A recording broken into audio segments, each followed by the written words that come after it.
Vital Veg is based from a vegetable hydrolysate, and it has a nice 5 in the nitrogen of NPK and a 2 in the potassium. So you have some good source of a very available nitrogen source for the plant to utilize immediately. It's based in a hydrolysate, which means that the oils in this can also feed the microbes in your soil. We do mix the recommended measured amount of these products per gallon of water. So this is 5 gallons I'm doing right here. And we mix them all together. So you do not need to feed that separately from your baseline and your GalMag. We want to see people mix all of these together. And then when your plants are flowering, you'll pull that vegetative out of there and mix all these together per gallon of water.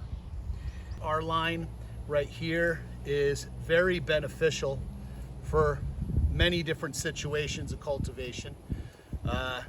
They are low salts so that you can feed more often, which we find that if the plant has more available food, it will eat little bits at a time and always be eating food and getting nice and strong for you to produce beautiful flowers and fruits.